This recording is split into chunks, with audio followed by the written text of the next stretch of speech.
नमस्कार साथियों, Olympic study channel पर आपका बहुत बहुत स्वागत है। कैसे हैं आप सभी लोग। दोस्तों, एक हफ्ते से कोई भी वीडियो या अपडेट एप्लीकेशन या यूट्यूब चैनल पर अपलोड नहीं हो पाया है। कारण ये है कि मुझे टाइफाइड हो गया था। एनर्जी अभी भी लॉस है। खांसी जुकाम बुखार सब एक साथ हो गया। इस बदलते मौसम में बहुत सारे लोगों को खांसी या फीवर की समस्या होती है, इसलिए आप लोग भी अपना ख्याल रखें ताकि आपका एक हफ्ता खराब ना होने पाए या फिर कमजोरी ना आने पाए। ठीक है, चलिए आज की क्लास शुरू करते हैं। आज के इस वीडियो में हम लोग देखेंगे सूचना प्रौद्योगिकी के बारे में। वैसे इस टॉपिक के बारे में कंप्यूटर सेक्शन जो कि आपका 15 मार्क्स का है, वहां पर डिटेल में आपको पढ़ाया जाएगा आईटी के बारे में।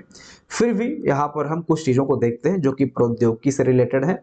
और सबसे महत्वपूर्ण चीज़ जहाँ से प्रश्न कई बार एग्जाम में पूछा गया है, जो कि कंप्यूटर का विकास काल है। तो यहाँ से कई बार प्रश्न पूछा गया है, तो हम लोग एक बार रिवीजन कर लेते हैं। एक तरह से वैसे बहुत सारे बच्चों को पता होगा कंप्यूटर के विकास काल के बारे में। अबेकस से स्टार्ट हुआ था। अबेकस नाम का एक छोटा सा गणना का यंत्र बनाया गया था आज से 5000 साल पूर्व। समझ सकते हो, 5000 साल पूर्व का मतलब है कि ईसा ईसा से 2500 वर्ष पूर्व। यहाँ पर आप देख सकते हैं 2400 ईसा पूर्व कह सकते हैं।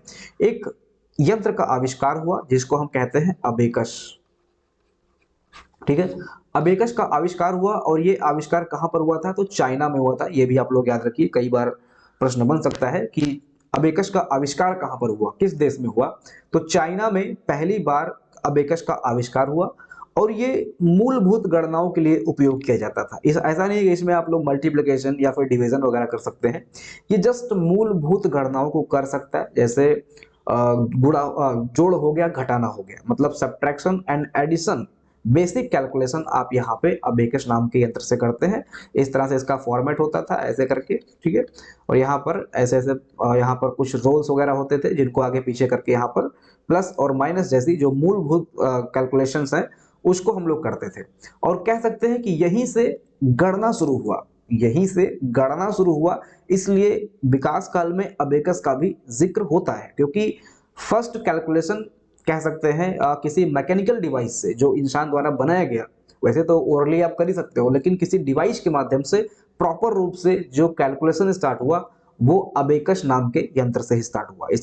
इसका जो आविष्कार है ये चाइना में हुआ था, ये भी आप लोग याद रखिएगा। ठीक है, 2400 ईसा पूर्व, यानी कि आज से 5000 साल पहले की ये बात है। ठीक है, इसके बाद में आपका आता है 1837। सीधे अब हम आते हैं 1837 में, जब चार्ल्स बेबेज ने एनालिटिकल इंजन का डिजाइन किया। अब चार्ल्स बेबेज के बारे में आप सभी लोग जानते होंगे, इन्हें फादर ऑफ कंप्यूटर कहा जाता है। Father of computer Charles Babbage को कहा जाता है। एनालिटिकल इंजन को आधुनिक कंप्यूटर का मॉडल माना जाता है। हमारा जो आजकल का कंप्यूटर है इसको एनालिटिकल इंजन के मॉडल से ही डेवलप किया गया। ठीक है, इसमें इस एनालिटिकल इंजन में मेमोरी, प्रोसेसर, इनपुट आउटपुट की अवधारणा थी जो कि आज के कंप्यूटर में भी है। ठीक है, तो कह सकते हैं जो मॉडल है आज के कंप्यूटर का वो एनालिटिकल इंजन ही था। ठीक है, इसी कारण से जो है इनको चार्ल्स बेबेज को फादर ऑफ कंप्यूटर के नाम से जाना जाता है। और इसी में दोस्तों पहली बार प्रोग्राम इसको प्रोग्राम योग्य मशीन भी बनाया गया एनालिटिकल इंजन को, जिसमें जो पहला एल्गोरिदम था, जो पहला प्रोग्राम था, उसको लिखा था किसने? ये भी आप लोग याद रखिएगा, महत्वपूर्ण पॉइंट है, एग्जाम में पूछता है कई बार। एडा लोवलेस। ठीक है, एडा लोवलेस, लवलेस, एडा लवलेस, ऐसा कह सकते हो इसको याद करने के लिए। जहां पे लव आएगा वहीं पे आपकी पहली प्रोग्रामिंग शुरू हो जाएगी, ऐसे आप लोग याद करेंगे। ठीक है, तो दुनिया की पहली प्रोग्रामर अगर ऐसे एग्जाम में पूछता है तो भी आपका जो आंसर होगा वो अडा लवलेस होगा। ठीक है, इन्होंने दुनिया का पहला प्रोग्राम, पहला एल्गोरिदम लिखा था। इसके बाद में आपका आता है 1940 में इनिएक। इनिएक कंप्यूटर आता है 1940 में, INAC, इनिएक। इसका फुल फॉर्म भी कभी कभी एग्जाम में पूछा गया है, याद रखिए आप सभी लोग। इसको कहते हैं इलेक्ट्रॉनिक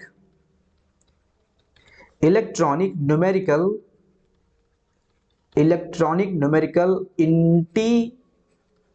इंटीग्रेटर एंड कंप्यूटर। ठीक है, तो कई बार एग्जाम में इनिएक का फुल फॉर्म पूछा गया है और पूछ भी सकता है। तो इसका फुल फॉर्म है electronic numerical integrator and computer. ठीक है, और ये पूरी दुनिया का, मतलब पहले कह सकते हैं कि ये पहला इलेक्ट्रॉनिक कंप्यूटर था। ये पहला पूर्ण इलेक्ट्रॉनिक कंप्यूटर था, वैक्यूम आधारित था। अभी हम आएंगे जो वैक्यूम हो गया, ट्रांजिस्टर हो गया, ठीक है, ऐसे करके जो विकास काल हुआ इसके बारे में भी हम देखेंगे। तो ये पहला आपका जो है वैक्यूम ट्यूब आधारित कंप्यूटर था, बहुत बड़ा कंप्यूटर हुआ करता था और बिजली का खपत इसमें बहुत ज्यादा होता था, ठीक है। इसके बाद में कह सकते हैं कि आईटी का जो इलेक्ट्रॉनिक का पहला उपयोग हुआ पूर्ण रूप से, वो इन्हीं कंप्यूटर्स के माध्यम से शुरू हुआ। इसके बाद में आपका आता है पर्सनल कंप्यूटर, 1970 के दशक से स्टार्ट हुआ। 1970 के दशक से पर्सनल कंप्यूटर का उपयोग स्टार्ट हुआ, जिसमें हम कह सकते हैं घरों में और कार्यालयों में कंप्यूटर पहुंचने लगा। इसमें जो प्रमुख कंपनी है आपकी एप्पल, नाम सुना होगा आपने, एप्पल का फोन आजकल चल ही रहा है, आईबीएम, इंटरनेशनल बिजनेस मशीन, ठीक है। तो ये प्रमुख कंपनियां थी जो कि आम लोगों तक कंप्यूटर की जो पहुंच है, घरों तक, ऑफिस तक कंप्यूटर की पहुंच इन्होंने आसान बनाई, ठीक है। इसके बाद में फिर आपका आता है 2020 का टाइम, जिसमें जेनरेटिव एआई और 5G का उदय हुआ। इसमें आप सभी लोग समझते ही हैं, टेक्स्ट इमेज कोड निर्माण करने वाली जो पहली एआई बनी, जेनरेटिव एआई बोलते हैं उसको। आईटी अब केवल डेटा प्रोसेसिंग तक ही नहीं है, अब इसमें इंटेलिजेंट सिस्टम भी शामिल हो चुका है। तो 2020 में एआई का बूम हुआ और बहुत सारे लोग एआई का उपयोग धीरे धीरे कंप्यूटर में करने लगे। इसके बाद में 2026 में अभी आप लोग देख रहे होंगे एआई और क्लाउड ने आईटी को नई ऊंचाइयों तक पहुंचाया है।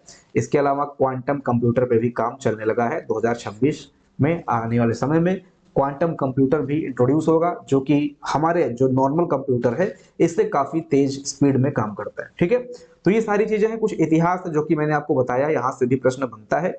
अब हम देखते हैं आईटी के मुख्य घटक के बारे में, ठीक है। तो आईटी का जो प्रमुख घटक है, यहाँ पर आप देख सकते हैं आईटी के जो प्रमुख घटक है, हार्डवेयर है, सॉफ्टवेयर है, नेटवर्क एंड संचार है, नेटवर्क एंड कम्युनिकेशन कहते हैं इसको, डेटा हो गया, एंड पावर पीपल वेयर हो गया, यानी कि मानव संसाधन कहते हैं, ठीक है।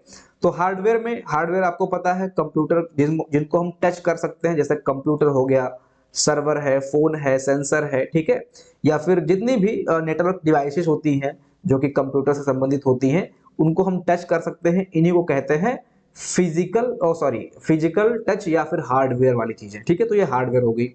सॉफ्टवेयर होता है प्रोग्राम लैंग्वेज, यानी कि एल्गोरिदम जो होता है जिनको हम टच नहीं कर सकते हैं, जो प्रोग्रामिंग होती है उसी को सॉफ्टवेयर कहते हैं, जैसे सिस्टम सॉफ्टवेयर हो गया, एप्लीकेशन सॉफ्टवेयर हो गया। तो ये दोनों तरीके हैं, मतलब ये दो तरह के सॉफ्टवेयर मेनली आते हैं जो कंप्यूटर में होते हैं। एक होता है आपका सिस्टम सॉफ्टवेयर और दूसरा होता है एप्लीकेशन सॉफ्टवेयर। तो इन दोनों को समझ लीजिए है क्या। सिस्टम सॉफ्टवेयर, जैसे आप विंडो यूज करते हैं, मतलब आप जब लैपटॉप स्टार्ट करते हो तो विंडो स्टार्ट होता है, ठीक है, जो कि पूरे कंप्यूटर को आपको ऑपरेट करके देता है, मतलब आपके सिस्टम को वो चलाता है, तो इसलिए इसको कहते हैं सिस्टम सॉफ्टवेयर। और एप्लीकेशन सॉफ्टवेयर होता है जैसे छोटे छोटे सॉफ्टवेयर जो हम लोग यूज करते हैं, जब आप फोन स्टार्ट किए तो वो हो गया आपका, कह सकते हैं कि सिस्टम सॉफ्टवेयर, ठीक है। जैसे आपने माइक्रोसॉफ्ट का लैपटॉप स्टार्ट किया तो आपने उसको बोला सिस्टम सॉफ्टवेयर, और इसके अंदर जो टेलीग्राम आप यूज करते हो उसमें जो कोडिंग होती है, ओबीएस आपका आप यूज करते हो उसमें जो कोडिंग होती है, इसके अलावा और भी छोटे छोटे जो जितने भी एप्लीकेशन आप यूज करते हो उनको कह देते हैं एप्लीकेशन सॉफ्टवेयर, ठीक है। तो यही है सिस्टम सॉफ्टवेयर, जो मेन लैपटॉप को स्टार्ट करने में हेल्प करता है, और जब आप किसी कार्य को करने के लिए किसी प्रोग्रामिंग कोड का यूज करके किसी सॉफ्टवेयर का यूज करते हो तो वो हो गया आपका एप्लीकेशन सॉफ्टवेयर, ठीक है। चलिए, इसके बाद में फिर आपका है नेटवर्क एंड संचार, यानी कि नेटवर्क एंड कम्युनिकेशन। इसमें आपका इंटरनेट आता है, 5G है, 6G है, वाईफाई है, क्लाउड सेवाएं हैं। तो ये सब क्या है, ये सब नेटवर्क सेवाएं हैं। रियल टाइम कम्युनिकेशन होता है, ऑनलाइन मीटिंग इसमें संभव हो पाती है इसके माध्यम से। डिजिटल भुगतान जो आप पेमेंट वगैरह करते हो, ये सब नेटवर्क एंड कम्युनिकेशन के माध्यम से ही होता है। जैसे आप रिमोट वर्क करते हो, वर्क फ्रॉम होम वगैरह करते हो, तो ये सब किससे संभव है, ये सब नेटवर्क से ही संभव है, ओके। फिर नेक्स्ट है आपका फोर्थ पॉइंट, डेटा, यानी कि डेटा। आजकल के टाइम पे बिग डेटा एनालिसिस या डेटा साइंटिस्ट के बारे में भी चर्चा हो रही है। तो डेटा बहुत ही महत्वपूर्ण विषय बन चुका है, ठीक है। निर्णय लेने में डेटा सहायक होता है, जैसे आपके पास बहुत सारे डेटा अगर हैं पर्टिकुलर किसी क्षेत्र का, तो वहां पर आप कोई निर्णय ले सकते हो। जैसे अभी चुनाव होने वाला है तो वहां पर पोल वाले जो होते हैं वो जाते हैं, डेटा इकट्ठा करते हैं और उसके माध्यम से एक अनुमान लगाते हैं कि कौन सी पार्टी जीतने वाली है, ठीक है। व्यावसायिक रणनीति में सहायता करता है, राजनीतिक रणनीति में सहायता करता है, सरकारी नीति में सहायता करता है। तो डेटा जो है आज का ईंधन है, जैसे आज के पूरे वर्ल्ड का डेटा ईंधन है। जिसके पास जितना डेटा वो कंपनी उतनी मजबूत, इसलिए डेटा प्राइवेसी पे भी बहुत सारा ध्यान दिया जा रहा है, लैपटॉप से फ़ोन से आपका डेटा चुराया ना जाए, इसके लिए भी सिक्योरिटी होती है। तो डेटा भाई बहुत ही महत्वपूर्ण हो गया है, इसलिए यहाँ पर फोर्थ जो आईटी के घटक है उसमें डेटा को भी शामिल किया गया है। इसके बाद में है आपका पीपल वेयर, यानी कि संसाधन, मानव संसाधन कह सकते हैं, जो लोग इन चीज़ों को हैंडल कर सकते हैं, जैसे आपके सॉफ्टवेयर इंजीनियर हो गए, सॉफ्टवेयर इंजीनियर हो गए, ठीक है। तो ये क्या है, सॉफ्टवेयर इंजीनियर क्या है, एक मानव संसाधन है। इसके बाद में नेटवर्क एडमिनिस्ट्रेटर वगैरह हो गए, डेटा साइंटिस्ट जैसा कि मैंने आपको बताया, या जो साइबर सिक्योरिटी विशेषज्ञ होते हैं वो भी आपके जो है, ये सब क्या है, ये सब मानव लोग हैं जो इन चीजों को हैंडल कर रहे हैं। इसलिए यहाँ पर आईटी प्रोफेशनल्स और साइबर सुरक्षा विशेषज्ञ, ये सारी चीजें किसके अंतर्गत आती हैं, मानव संसाधन के अंतर्गत आती हैं, ठीक है। तो इनको भी जो है आईटी के मुख्य घटक के रूप में शामिल किया गया है, ठीक है। आगे बढ़े, नेक्स्ट टॉपिक है आपका आईटी के प्रमुख अनुप्रयोग। अब अनुप्रयोग के बारे में भी आपको पता ही है, ई कॉमर्स में ऑनलाइन खरीदारी फरोख्त, जो भी चीजें हम लोग ऑनलाइन में खरीदते हैं बेचते हैं, वहां पर आईटी का उपयोग होता है। इसके बाद में आपका है ईआरपी, इसका मतलब होता है एंटरप्राइज रिसोर्स प्लानिंग। इसके बाद में सीआरएम है, कस्टमर रिलेशनशिप मैनेजमेंट, यानी कि बिजनेस में कॉमर्स लाइन में जो है आईटी का प्रमुख उपयोग हो रहा है। इसके अलावा आपका आता है ऑनलाइन क्लास या ई लर्निंग, यानी कि एजुकेशन में अगर आप देते हैं तो ऑनलाइन क्लास हो गया, आप ले ही रहे हो। ई लर्निंग प्लेटफॉर्म, जैसा कि कई सारे चैनल वगैरह होते हैं, एप्लीकेशन वगैरह होते हैं जहां पर लोग जाके पढ़ते हैं। डिजिटल कंटेंट हो गया, इसमें आपका जैसा कि मैंने पिछले क्लास में बताया था, एक स्वयं SWAYAM करके है, ठीक है, स्वयं प्लेटफॉर्म है। इसका फुल फॉर्म भी मैंने बताया था, study webs of active learning for young aspiring minds. ये भारत सरकार का एक राष्ट्रीय ऑनलाइन मॉक प्लेटफॉर्म है। इसके अलावा दीक्षा की मैंने बात की थी, ठीक है, दीक्षा KSHA, दीक्षा की मैंने बात की थी। ये क्या है, ये digital infrastructure for knowledge sharing, ये एक राष्ट्रीय डिजिटल प्लेटफॉर्म है जो मुख्य रूप से स्कूल शिक्षा और शिक्षक प्रशिक्षण के लिए बनाया गया है। तो इन दोनों के बारे में ऑलरेडी पिछली क्लास में डिस्कस हो चुका है, तो यहाँ पर मैं लिख नहीं रहा हूँ, जो लोग पिछली क्लास देखे होंगे उनके पास ये डेटा होगा, ठीक है। तो ये सारी चीजें क्या है, ये सब शिक्षा में उपयोग होने वाली चीजें हैं और ऑनलाइन क्लासेस और ई लर्निंग को जो है हेल्प करती हैं। इसके बाद में आपका स्वास्थ्य है, जिसमें टेलीमेडिसिन है, एआई डायग्नोसिस है, इसके बारे में भी पिछले क्लास में डिस्कस हो चुका है। सरकार में जो है ई गवर्नेंस, डिजिटल इंडिया आधार, ये सारी चीजें जो है, स्मार्ट फार्मिंग, इन सब के बारे में दोस्तों पिछली क्लास में हमने ऑलरेडी डिस्कस कर रखा है, ठीक है। तो बहुत ज्यादा इसका डेप्थ में हम नहीं जाएंगे। इसके बाद में आपका आता है सूचना प्रौद्योगिकी अधिनियम 2000, ठीक है, IT एक्ट 2000। तो इसको भी आप लोग ध्यान रखिए, एग्जाम में पूछ सकता है कि निम्नलिखित में से कौन सा जो है 2001 कर देगा, 2002-3 करके पूछ लेगा, उसमें जो आपका 2000 होगा वो आपका आईटी एक्ट होगा। ये क्या है, ये भारत में साइबर अपराधों को नियंत्रित करने और ई कॉमर्स को बढ़ावा देने के लिए एक प्राथमिक कानून है। यानी कि भारत में जो साइबर अपराध हो रहे हैं उसको नियंत्रित करने के लिए और ई कॉमर्स को बढ़ावा देने के लिए, यानी कि जो बिजनेस होता है, जो खरीद फरोख्त है ऑनलाइन, ई कॉमर्स बिजनेस को बढ़ाने के लिए ये एक्ट जो है कानून है, एक तरह से कह सकते हैं, ठीक है। यानी कि कुछ भी आप करते हो तो ये जो आईटी एक्ट है, इसमें जो धाराएं होती हैं उसके अंडर आपको चलना होता है, उसमें से परमिशन लेना होता है। और कुछ भी अगर होता है ऑनलाइन टेक्निकल प्रॉब्लम, कुछ भी है, कहीं पे घपलाबाजी होती है, तो वो सब जो निर्धारण होता है वो आईटी एक्ट 2000 के माध्यम से ही निर्धारित होता है, ठीक है। साइबर अपराधों पर नियंत्रण और दंड का प्रावधान, अगर कुछ दंड वगैरह भी किसी को मिलता है तो ये इसी आईटी एक्ट में निहित है। इलेक्ट्रॉनिक कॉमर्स को कानूनी मान्यता देना, डिजिटल सिग्नेचर को कानूनी वैधता देना, यानी कि जो पहले क्या था, दुकानदारी होती थी, लोग जाते थे दुकान पे, सामान खरीदते थे, सामान बेचते थे, मतलब फिजिकल फॉर्म में लेन देन होता था। लेकिन क्या हुआ, अब इलेक्ट्रॉनिक फॉर्म में होता है, तो फिजिकल फॉर्म के लिए तो कुछ कानून है, ऐसे ही इलेक्ट्रॉनिक कॉमर्स के लिए, यानी कि अगर लोग ऑनलाइन खरीदते हैं बेचते हैं तो वहां पर कानून व्यवस्था कैसे मेंटेन रहे, कोई घपला वगैरह ना हो, कोई ठगी ना हो, तो उसके लिए आपका इलेक्ट्रॉनिक कॉमर्स 2000 के अंतर्गत जो है कानूनी मान्यता इसको देता है, ई कॉमर्स को ये मान्यता देता है। डिजिटल सिग्नेचर को भी ये वैध करता है कि भाई डिजिटल सिग्नेचर भी वैध रहेगा। इसके बाद में प्रमुख प्रावधान में कहेंगे तो हैकिंग और डेटा चोरी, यानी कि आईटी अधिनियम की विभिन्न धाराओं की तहत दंडनीय अपराध है। अगर हैकिंग होती है, किसी का डेटा चोरी किया जाता है, तो ये दंडनीय अपराध है। इलेक्ट्रॉनिक रिकॉर्ड की हम बात करेंगे तो डिजिटल दस्तावेजों को कानूनी साक्ष्य के रूप में स्वीकारता होती है, यानी कि जितने भी डिजिटल डेटा है, जैसे पीडीएफ हो गया, वीडियो हो गया, टेक्स्ट हो गया, कुछ भी है, ठीक है, ऑनलाइन अगर वो पब्लिश है या चल रहा है, व्हाट्सएप फेसबुक कहीं पे भी वो पब्लिश हो रहा है, तो कुछ भी दस्तावेज अगर है तो उसको जो है कानूनी रूप से मान्यता प्रदान करना। ऐसा नहीं कि आप कागज दिखाएंगे तभी वो मान्य होगा, आप डिजिटल फॉर्म में भी दिखाकर अपना काम कर सकते हो, ठीक है। संशोधन 2008 में इसमें एक प्रमुख संशोधन किया गया जिसमें साइबर आतंकवाद और डेटा सुरक्षा से संबंधित इसमें कुछ महत्वपूर्ण पॉइंट्स को भी जोड़ा गया, साइबर आतंकवाद को भी इसमें जोड़ दिया गया, ठीक है।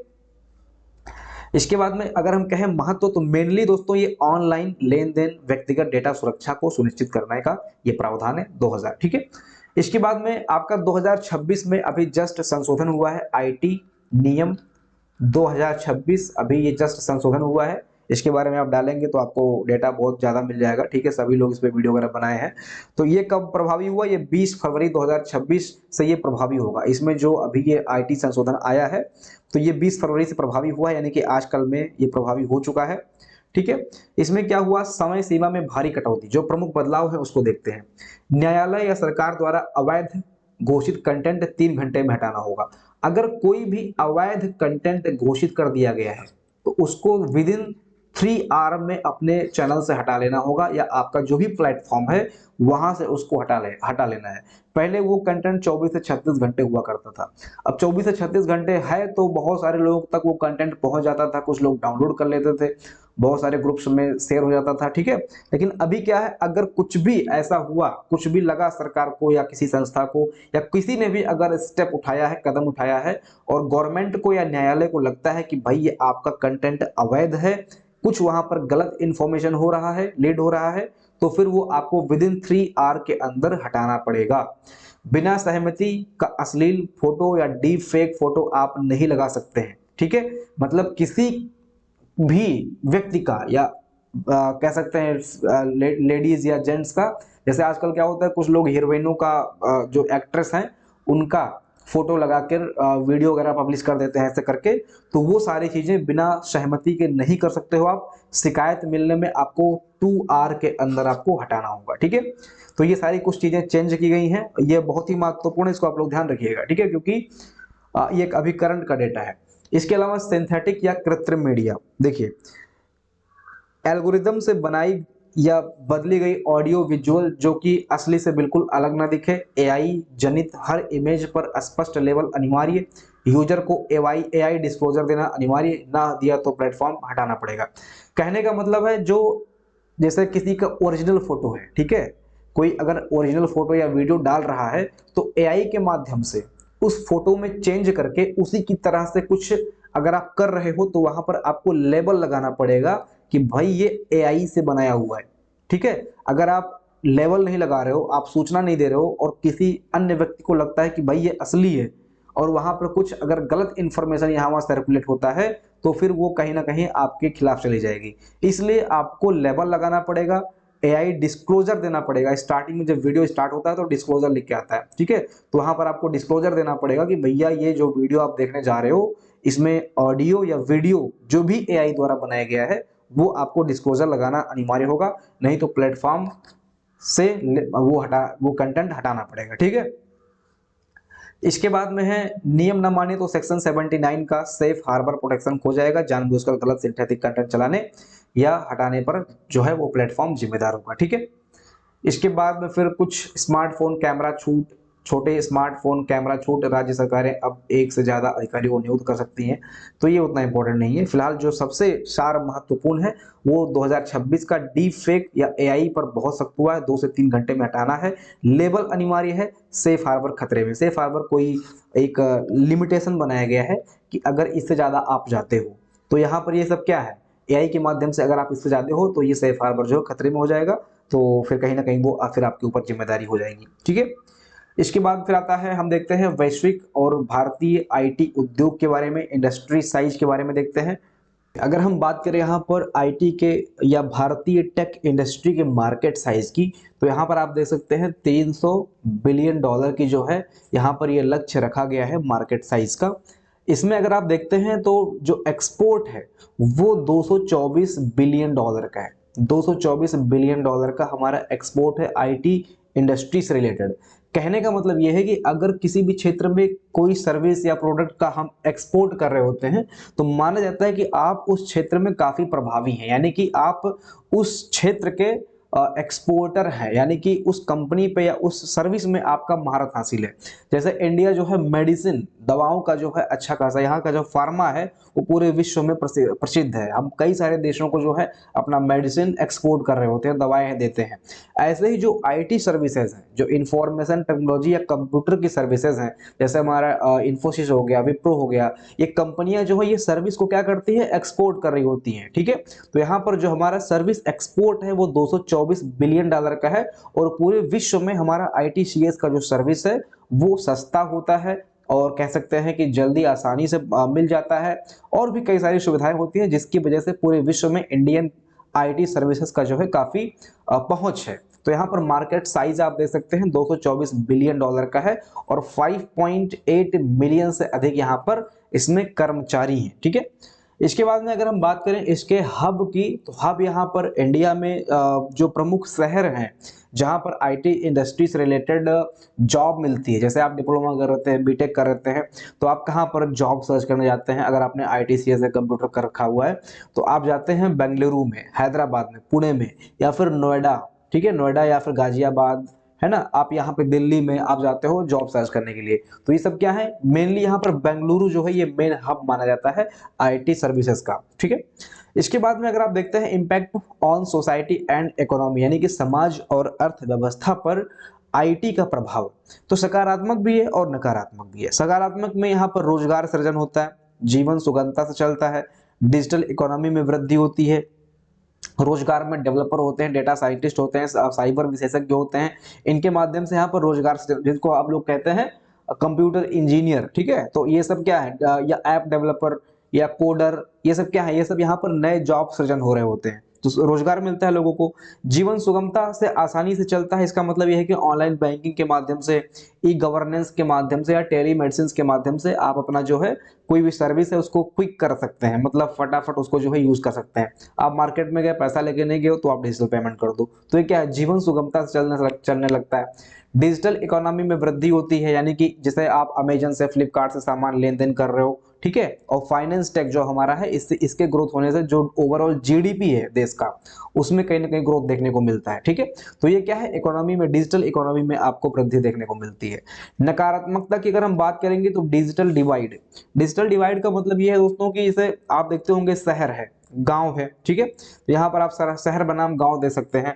आप शहर में जाएंगे तो आपको 5G का नेटवर्क मिल जाएगा, आप शहर में आएंगे, गांव पे आएंगे तो आपको 5G का नेटवर्क नहीं मिलेगा, आपको गांव में अभी भी 3G या फिर 4G का ही नेटवर्क देखने को मिलेगा। तो कहीं ना कहीं डिजिटल डिवाइडेशन अभी भी है, बड़े शहरों में सुविधाएं पहुंच चुकी हैं नेट से संबंधित या कंप्यूटर आईटी से संबंधित, लेकिन गांव क्षेत्र अभी इससे जो है काफी वंचित रह गए हैं। अमीर गरीब का भी कहीं ना कहीं आपको देखने को मिलता है इसमें, जैसे गरीब के पास लैपटॉप नहीं होगा, ठीक है, अमीर के पास हर एक सुविधा हो सकती है, गरीब के पास लैपटॉप नहीं होगा, स्मार्ट बढ़िया फोन नहीं होगा, तो ये कहीं ना कहीं होता है। इसके बाद में जॉब लॉस भी देखने को मिलता है, जिस तरह से अभी एआई आगे बढ़ रहा है उससे कहीं ना कहीं जॉब के लॉस पर भी खतरा मंडरा रहा है, ऑटोमेशन से भी पारंपरिक नौकरियों में कमी देखी गई है। तो यहाँ पर सकारात्मकता और नकारात्मकता दोनों चीजें हैं। सकारात्मकता ज्यादा है, कह सकते हैं सुविधाएं ज्यादा आपको मिल रही हैं, नकारात्मकता भी है, लेकिन इसको हम शहर बनाम गांव नहीं कर सकते हैं, क्योंकि ये गांव भी शहर बन सकता है। ठीक है, तो सकारात्मकता ज्यादा है और नकारात्मकता जो है उसको हम रिड्यूस भी कर सकते हैं। ठीक है, बाकी कुछ खतरे तो हमेशा रहेंगे।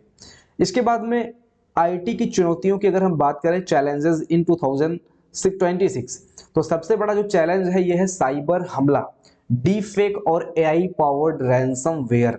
डीप फेक क्या है, डीप फेक एक टेक्नोलॉजी होती है जिसमें फेक वीडियोस बनते हैं, जैसे कोई लड़की के बॉडी को यूज करके उससे आप जो है वहां पर कुछ भी इलीगल कार्यवाही मतलब काम कर सकते हो, तो वही होता है डीप फेक। डीप फेक का मतलब डीप में जाकर किसी की फेक कॉपी कर लेना, ऐसे करके। ठीक है, तो यहाँ पर डीप फेक से जो है किसी का चेहरा यूज करके उसको ब्लैकमेलिंग वगैरह कर सकते हो। इसके बाद में एआई पावर्ड रैंसमवेयर, इसमें क्या होता है, जैसे आप एआई का यूज कर रहे हैं, आप पर डे कुछ ना कुछ सर्च कर रहे होते हो, तो एआई आपका डेटा कहीं ना कहीं स्टोर कर रहा है, यानी कि एआई भी आप पर नजर रख रहा है। मैं आपको एग्जांपल समझाने के लिए बता रहा हूं ऐसा, ठीक है। तो ये क्या होगा, धीरे धीरे आपका डेटा एआई के पास या इंटरनेट पर रहेगा, तो कभी ना कभी भविष्य में ऐसा हो जाएगा, कुछ आप अपना पर्सनल या इंफॉर्मेशन या कुछ भी चीजें हैं उसको अपलोड करते हैं, तो वहां पर फिर आपको वो उसका यूज करके जो है आपसे फिरौती वसूल सकता है। तो इसी को बोलते हैं एआई पावर्ड रैंसमवेयर। एक प्रकार का ये क्या है, मालवेयर है। ये सिस्टम क्या डेटा को इनक्रिप्ट करके फिरौती मांगता है, ठीक है।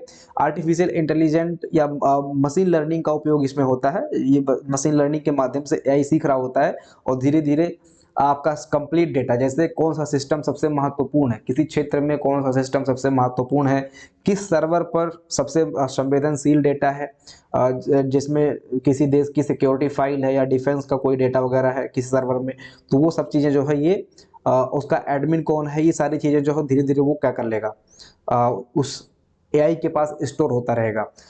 बाद में क्या होगा, खतरनाक तरीके से वो यहाँ पर उसको थ्रेट करेगा। जैसे पावर ग्रिड है कहीं पर, उसका डेटा है तो उसको वो लॉस कर देगा, यानी कि लाइट चली जाएगी, बैंकिंग सिस्टम फेल कर सकता है, हेल्थ केयर पर हमला कर सकता है, ठीक है। इस तरह से भयंकर तरीके से देश को ये देशव्यापी नुकसान भी पहुंचा सकता है। इसके अलावा जो पर्सनल डेटा लीक वगैरह होगा वो तो होगा ही होगा। इसके बाद में कम समय में हजारों सिस्टम को ये एक साथ में जो है प्रभावित कर सकता है। तो बड़ा खतरनाक होता है ये एआई पावर्ड रैंसमवेयर, ठीक है। इसके अलावा आप यहाँ पे देख सकते हैं स्किल गैप है। तो स्किल गैप में कुशल टैलेंट की कमी है हमारे देश में। अभी जो कुशल टैलेंट हैं, जैसे नई तकनीकें जो आजकल आ रही हैं, इंट्रोड्यूस हो रही है वर्ल्ड वाइड लेवल पे, तुरंत लोग नहीं सीख पाते हैं, तो कुशलता की कमी है कहीं ना कहीं। इसके बाद में डेटा सेंटर्स जो बनाए गए हैं कहीं कहीं अपने देश में या कहीं पे भी बनाए गए हैं, वो बिजली की खपत बहुत ज़्यादा करते हैं। इसीलिए बात की जा रही है ग्रीन आईटी, यानी कि सोलर पैनल के माध्यम से या विंड एनर्जी के माध्यम से उन डेटा सेंटर्स को लाइट सप्लाई करना, ताकि बिजली की खपत कम हो, पानी की कमी, पानी उसमें बहुत ज़्यादा एब्जॉर्ब ना किया जा सके। तो ये सारी चीज़ें हैं, ठीक है। और ये कुछ महत्वपूर्ण फैक्ट्स हैं। आईटी के जनक चार्ल्स बेबेज या कंप्यूटर के जनक आप बोल सकते हो। ये आईटी नहीं, कंप्यूटर ही कहा जाएगा इसको, ठीक है। कंप्यूटर के जनक चार्ल्स बेबेज। भारत की आईटी राजधानी बंगलुरु हो गया। आईटी एक्ट 2000 में लागू। डिजिटल इंडिया मिशन 1 जुलाई 2015 से लागू। भारत का स्थान दुनिया का दूसरा सबसे बड़ा आईटी टैलेंट पूल आपका इंडिया है, ठीक है। तो निष्कर्ष में आप पहुंचेंगे तो 2026 तक आईटी सिर्फ एक तकनीक नहीं बल्कि एक सभ्यता बन चुकी है। एजेंटिक एआई और क्वांटम कंप्यूटिंग इसके अगले बड़े मोड़ होने वाले हैं। यानी कि आगे का जो नेक्स्ट डेवलपमेंट होने वाला है वो एजेंटिक एआई होगा, ठीक है। इसके बाद में क्वांटम कंप्यूटिंग, जिसके चर्चा हमने ऑलरेडी कर रखी है। तो ये जो है आगे के नेक्स्ट मोड साबित होने वाले हैं। इस पे काम चल रहा है और इससे भी एक नई क्रांति आ जाएगी कंप्यूटर या फिर आईटी सेक्टर्स में, ठीक है। तो ये सेशन दोस्तों यहीं पे समाप्त करते हैं। बाकी इसमें आपको बहुत कुछ पढ़ना है, वो हम कंप्यूटर साइंस में देख लेंगे। ये जस्ट मैं आज इसको रिकॉर्ड कर रहा हूँ थोड़ी, ताकि जो है क्लास को, अभी तक जो क्लास बंद थी वो उसको रेगुलर किया जाए, तो इसलिए वीडियो में रिकॉर्ड कर रहा हूँ। अदरवाइज इसमें मैं 2 टॉपिक शामिल कर लेता, सूचना प्रौद्योगिकी और रक्षा प्रौद्योगिकी, लेकिन मैं सूचना प्रौद्योगिकी को ही यहाँ पर शामिल कर रहा हूँ। नेक्स्ट क्लास में हम लोग रक्षा प्रौद्योगिकी या आपका जो नैनो प्रौद्योगिकी है उसमें से एक क्लास आपकी आने वाली है, वो फुल क्लास रहने वाली है, ठीक है। तो आज वीडियो अपलोड हो चुका है, थोड़ा सा रेगुलर मोड स्टार्ट हो गया है। कल से हम रेगुलर आपको एक एक वीडियो देते रहेंगे या अल्टरनेट डेज पे आपको एक एक वीडियो मिलता रहेगा, ठीक है। मिलते हैं नेक्स्ट सेशन में, अपना ध्यान रखिएगा। जय हिंद।